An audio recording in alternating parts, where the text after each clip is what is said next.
Focus करो।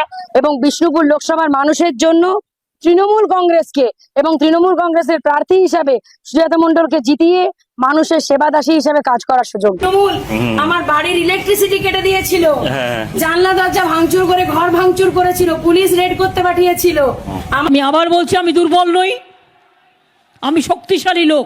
কোন file চুরি করে পালালো, ওকে ক্ষমতা বলবে? ক্ষমতা থাকতো ফাইলটা খুলিয়ে দেখিয়ে দিত না, কেন চুরি করে পালিয়ে গেছে? চটিন ফাইল চোর মমতাটা ফাইল চোর, চুরি করা কাজর মমতাটা ফাইল চোর, পিসি চোর ভাইপো চোর চোরের দলের সবাই চোর, চাল চোর গরু চোর ভাটের দলের সবাই চোর। বিজেপি আমাকে বলে মমতাজ বেগম। বঙ্গে এলো বিজেপির সরকার, আর নেই দরকার মা মাটির সরকার। জয় শ্রীরাম বন্ধুরা, কি অবস্থা সবার? আশা করি প্রত্যেকে ভালো এবং সুস্থ রয়েছেন। বন্ধুরা, কথায় আছে না, আপনি মরিচ খাবেন অথচ সেই মরিচের ঝাল সহ্য করতে পারবেন না, এটা তো কখনো হয় না। ঠিক তেমনই বাংলার তৃণমূলের নেতা নেত্রীরা দিনের পর দিন সাধারণ মানুষদেরকে যেভাবে ঠকিয়েছে, যেভাবে অত্যাচার চালিয়েছে, এবার সাধারণ মানুষ যে সেই সবের জবাব দেবে না সেটা তো হতে পারে না। এ কারণে আমিও চলে এলাম বাংলার সেই সমস্ত নেতা নেত্রীদেরকে একটু আচ্ছা সে জবাব দিতে। চলিয়ে শুরু করতে হ্যাঁ। ধোকা দেব না, আমি বিজেপি নই, আমি নরেন্দ্র মোদী নই, আমি নওশাদ সিদ্দিকী নই। কাজে আপনাদের পাশে থাকবো এই কথা দিয়ে যাচ্ছি। দুটো লাইন গেয়ে আমাদের মায়েরা অনেকক্ষণ ধরে বসে আছে, 10টা থেকে দাদারা রয়েছে। ও দাদা পাল তুলে দে, ও মাঝি হেলা করিস না।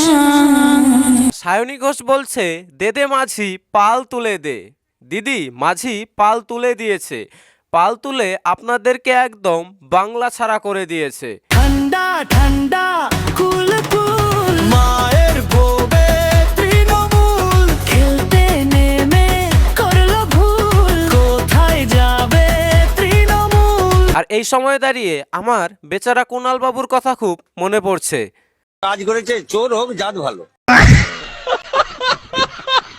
ও দয়াল মুর্শি যার সখা তার কিসের ভাবনা, মুর্শি যার সখা তার কিসের ভাবনা, আমার হৃদয় মাঝে কাবা নয়নে মদিনা। সায়নিধি কিন্তু একদম ঠিক কথা বলেছে, মুর্শি যার সখা। হ্যাঁ, এই মুর্শি যার সখা তার কিসের ভাবনা, এ কারণে তাকে কিন্তু ওই মদিনাতেই বাংলার লোক পাঠিয়ে দিয়েছে। ভগবান রামের এই পশ্চিম বাংলাতে এনাদের মতো মদিনাবাসীকে বাংলার সাধারণ মানুষ আর সহ্য করতে পারেনি, এ কারণে মদিনায় পাঠিয়ে দিয়েছে এইটা দিয়ে। নামাজ পড়ছেন রাস্তায় বসে, উনি তো মমতাজ বেগম।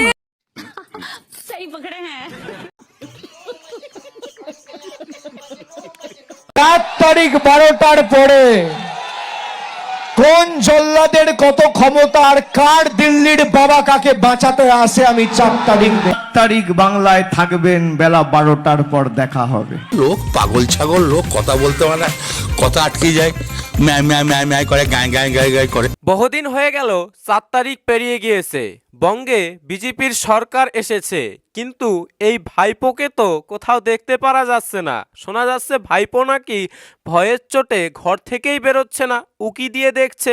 বাড়িতে আছে, ভাইপো বাড়িতে আছে নাকি? ডিজে শুনতে এসছে, একটু রবীন্দ্রসঙ্গীত ডিজে ঠিকই আছে, ছাড়া নেই। জানলার কাঠ ফাঁক সব লাগিয়ে রেখেছে, ভাইপো ভয়ের চোটে সব বন্ধ করে দিয়েছে, দরজা জানলা সব বন্ধ করে, সাউন্ড শোনা যাবে না। এই যে নিচ দিয়ে শুনতে পারবে, খোলা আছে, এখানে ঘোরাঘুরি করছে, খুলবে না দরজা, চোরের মতো ঢুকছে বেরোচ্ছে। কাজ করেছে, চোর হোক জাত ভালো।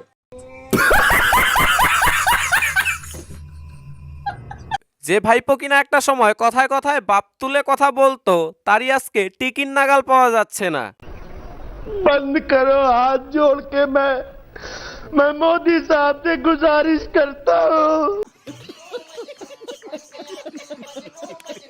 মানুষ জবাব দেবে 4 তারিখ। যত সরাবে, যত চক্রান্ত করবে, যত তৃণমূল কংগ্রেস ঘাস ফুলের দল যত কাটার চেষ্টা করবে তত বাড়বে। আমরা মমতা বন্দ্যোপাধ্যায়ের সহিত। যত তৃণমূল কংগ্রেস ঘাস ফুলের দল যত কাটার চেষ্টা করবে তত বাড়বে। তৃণমূলের এই চটিচাটা দিদি একদম ঠিক কথা বলেছে, ঘাস ফুলকে যত কাটা যাবে তত আরো ঘাস ফুল বাড়বে। 15টা বছর বাংলার মানুষ দেখেছে ঘাসফুলকে যত কেটেছে ঘাসফুল তত হয়েছে এবং বাংলাটাকে জঙ্গল দিয়ে ভরিয়ে দিয়েছে। এ কারণে ঘাসফুলের ওপর বাংলার সাধারণ মানুষ এমনভাবে স্প্রে করেছে যে ঘাসফুল 4 তারিখেই মরে পুরো সাফ হয়ে গিয়েছে এবং পদ্ম ফুল ফুটেছে।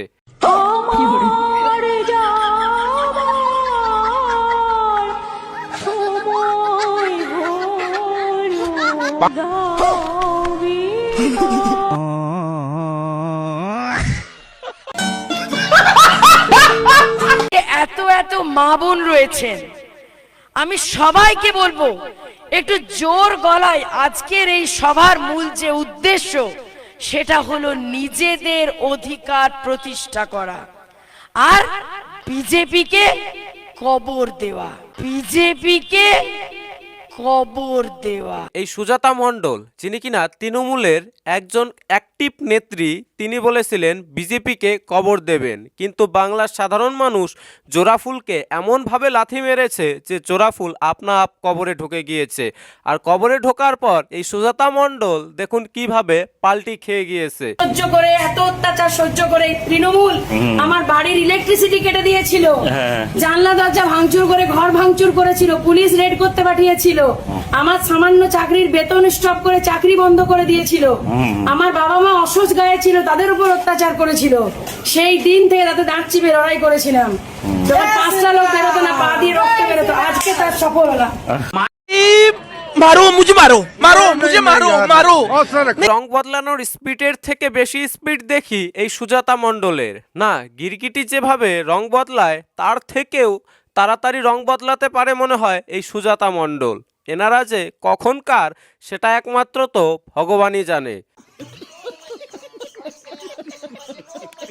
বাংলা মানুষ আমাদের টিএমসি সরকার সঙ্গে থাকবে, কোনো কারো ক্ষমতা নেই কি আমাদের এখানে টিএমসি সরকারকে শেষ করতে পারবে। একটা সময় এই ধরনের চটিচাটারা বলেছিল কারো নাকি ক্ষমতা নেই টিএমসি সরকারকে সরানোর, আর বাংলার মানুষ নাকি টিএমসি সরকারের সাথে থাকবে। বাংলার মানুষ বর্তমানে কার সাথে এটা তো এনারাও ভালো করে দেখতে পাচ্ছেন।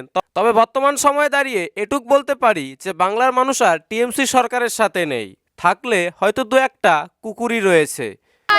কুত্তা আয় আয় হ্যাঁ আইটিএমসি আয় আইটিএমসি আয়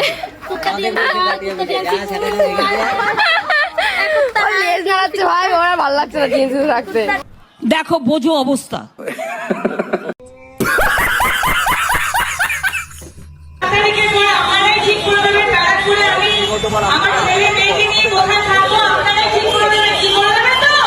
এই তৃণমূলী দিদি হয়তো আগে থেকেই বুঝতে পেরে গিয়েছিল যে আমরা এত পরিমাণে পাপ করেছি, এত পরিমাণে চোর সিটিংবাজি আর ধান্দাবাজির ব্যবসা করেছি, বাংলার সাধারণ মানুষ ঠিক করে দেবে যে আমরা কোথায় থাকব। এ কারণে বাংলার সাধারণ মানুষ তাদেরকে একদম সঠিক জায়গায় পাঠিয়ে দিয়েছে।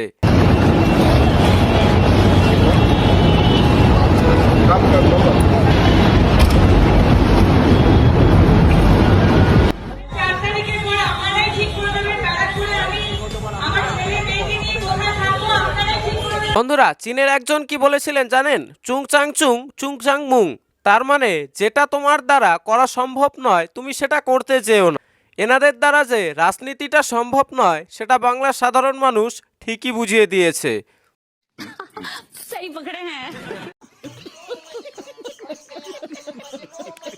বন্ধুরা, আজকের এই ভিডিওটা এখানে শেষ করছি এবং আজকের এই ভিডিওটি কেমন হয়েছে তা অবশ্যই কমেন্ট করে জানাতে ভুলবেন না।